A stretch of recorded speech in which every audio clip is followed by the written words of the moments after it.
Hey everybody, it's Christina from Creations with Christina, and welcome to video number 5 in our Cricut Design Space series. If you missed the first 4 videos, they'll be linked down below in the YouTube description or on this blog post if you're on my blog. In this video, we're going to talk about welding text and images. So let's go ahead and get started.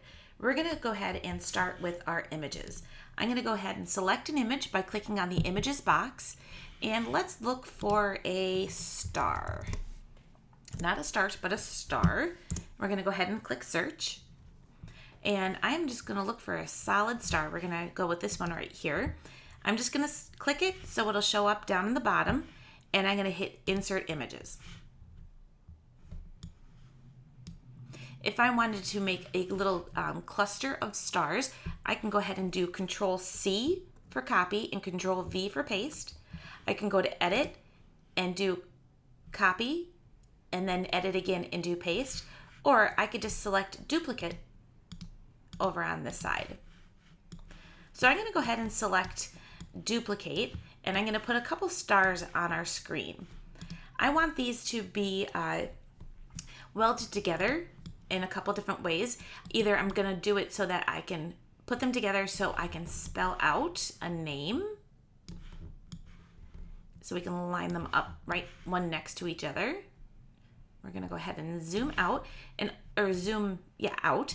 All you have to do actually is make these images so they're touching it somewhere along each other. So for example, if we zoom in, let's go a little closer on this one. You can see this one is touching the tip of the star right next to it. To weld our images together, all we have to do is click and drag over all of them to select them all together. We're going to hit the group key, so we're keeping them as one image, and then we can hit weld. When we weld images together, you'll see that the line where it used to be each individual star is now connected together. So let's zoom in so we can see how that looks. So you can see now there's no line in between those stars, and this is now one image. And when we cut this, it's going to cut out as a cute little border.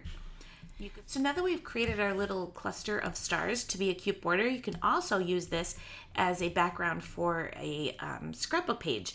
We can duplicate this later a couple of times and just add them underneath, group them together, and hit weld.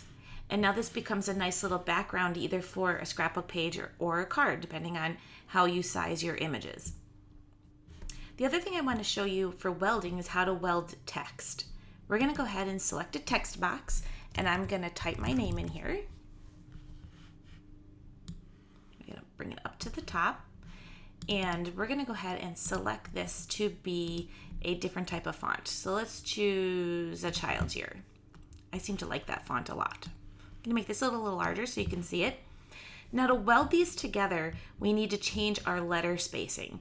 And we want to keep changing that spacing by clicking in this little box that says letter spacing, and we want to go ahead and click down until all of our letters are touching. Now sometimes you can end up going too far to make sure all of our letters are touching, like the C is not attached to the H and the T isn't attached to the S. If we keep going, you might at times start making things run into each other just to make it so everything touches.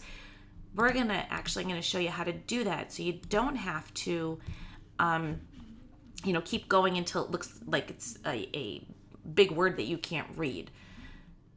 So now that I've got my letters pretty close as I can, without making it be one big jumbled word, we're going to go ahead and play with some of the spacing, because you could see my S and my C are not attached to the letter after it. So I'm just going to go ahead and select ungroup, and then I can highlight my TINA. Oop, accidentally grabbed the S there.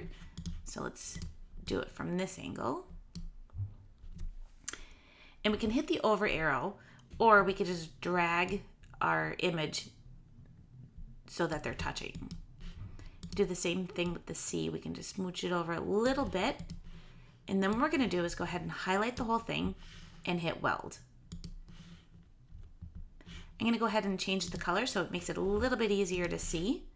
As you can see, all of our letters are now touching and it will cut into one piece without each letter being individual. So I hope you found today's video helpful. If you have any questions, leave them down below. And if you're new to my channel, subscribe, hit the little bell so you can be updated for new videos, and I'll catch you all in the next video. Thanks everybody for watching.